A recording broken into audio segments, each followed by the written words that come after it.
Hello, and welcome to SpeakPowerDaily. I'm Charlotte. So glad you're here with me today. Have you ever walked into a room and forgotten why you went in? Or met someone new and instantly forgotten their name? Don't worry, you are not alone. It happens to all of us. But what if I told you that your memory isn't broken? It's just a muscle that needs a little exercise. Think about it. We often believe we have a bad memory, like it's something we were born with, a part of our personality. But that's not true. Memory is a skill.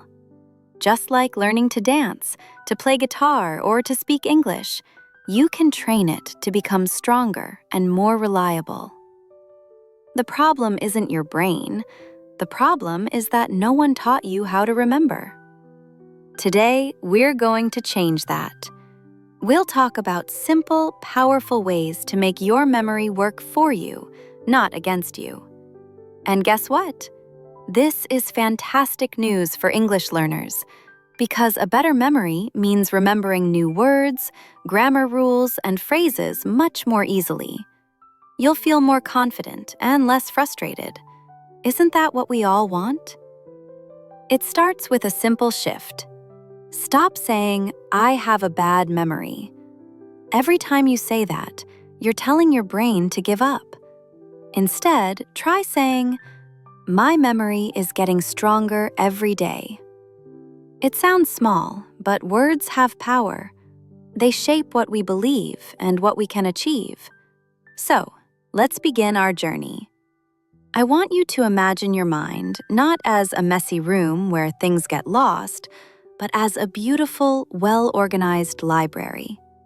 Right now, maybe some of the books are on the wrong shelves, or the light is a bit dim. But together, we're going to turn on the lights, create a clear system, and make sure every new piece of information, every new English word, has its perfect place. Ready? Let's get started. So, we've agreed that our memory is more like a muscle than a mystery, right? Good. Now, let me ask you something.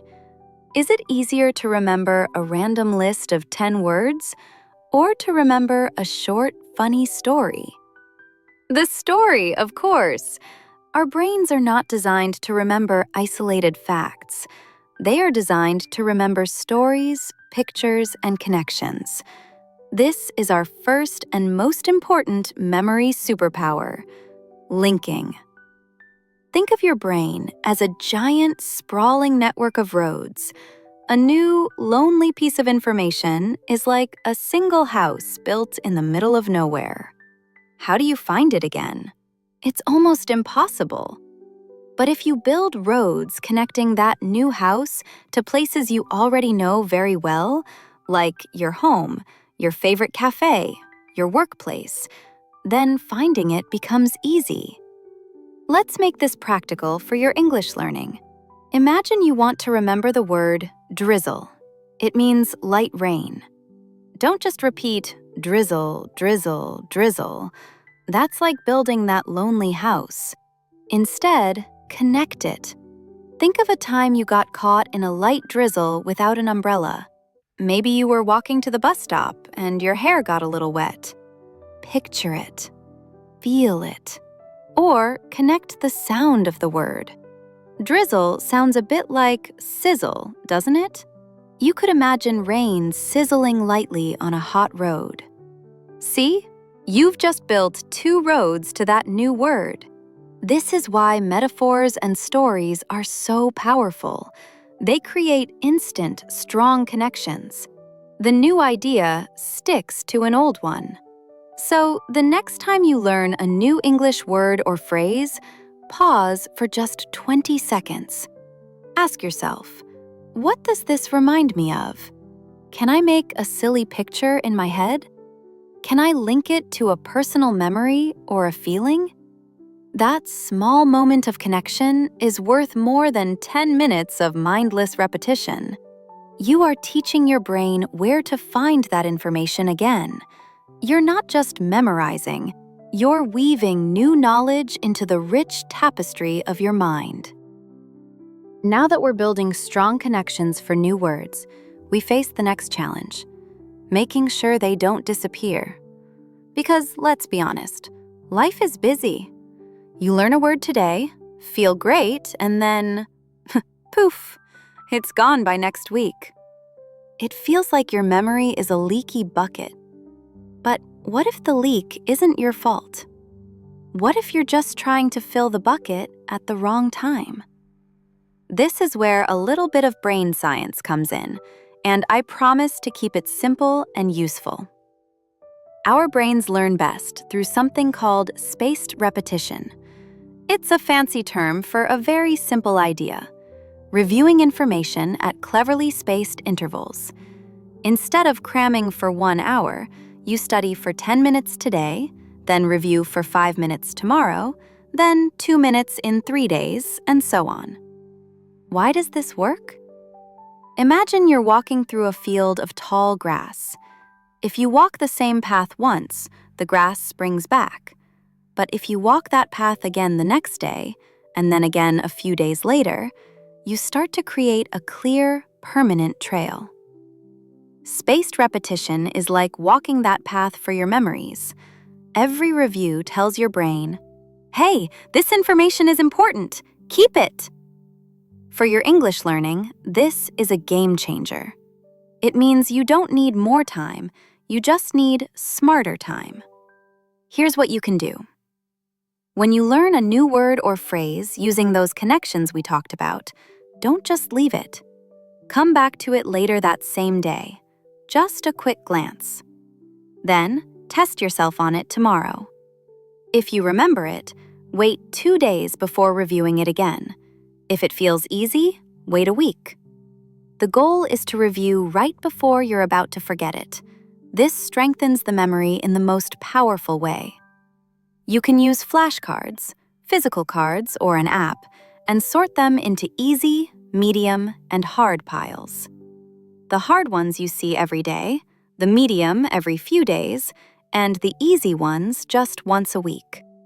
You are literally training your brain's recall muscle at the perfect moment.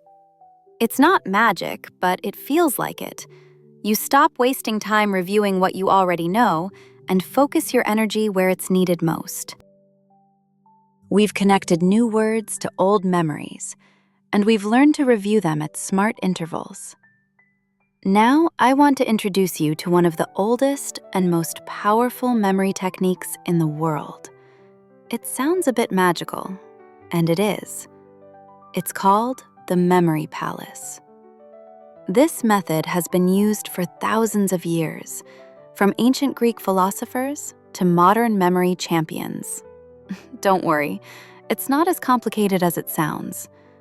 A memory palace is simply a familiar place in your mind that you use as a storage system.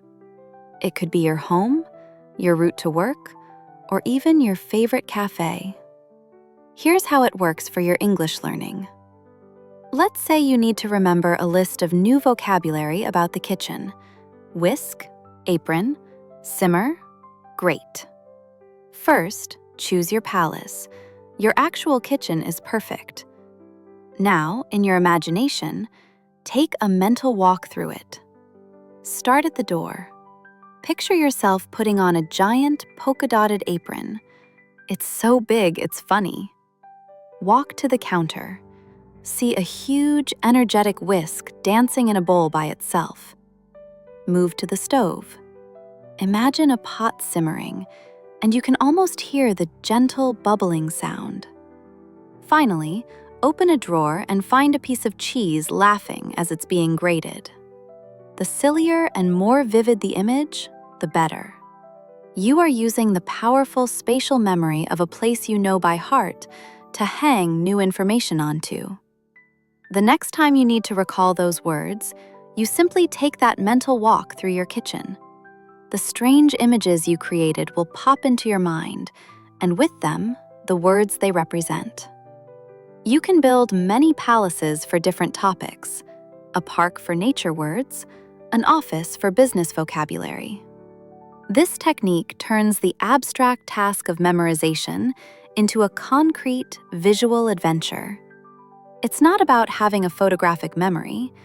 It's about giving your brain the kind of rich, multisensory clues it loves to remember. You become the architect of your own mental library, placing every new word on a specific, memorable shelf. So here we are. We started by deciding that our memory is a muscle, not a mystery. We learned to build roads, connecting new words to old memories. We discovered the smart rhythm of spaced repetition to strengthen those paths. And we even built a majestic memory palace to store our new knowledge in vivid, unforgettable ways. But all of these techniques have one thing in common. You. You are the active force. Improving your memory isn't a passive process where you hope information will stick. It's an active, creative, and even playful practice. You are not a passive student hoping to remember. You are the librarian, the architect, the gardener of your own mind. You decide what goes in, and you design the system to find it again. This is the most empowering part. Every time you take a new English word and create a funny picture for it, or schedule a quick review, you are not just learning a word, you are training your brain. You are building confidence. You are proving to yourself that you are capable of more than you thought. Those moments of frustration, "I'll never remember this," start to fade away, replaced by a quiet knowing, "I have the tools for this." Your journey with English, and with any skill, becomes lighter, more creative. It stops being a heavy task of memorization and starts being a game of connection. Remember the feeling of walking into a room and forgetting why? Now you have strategies.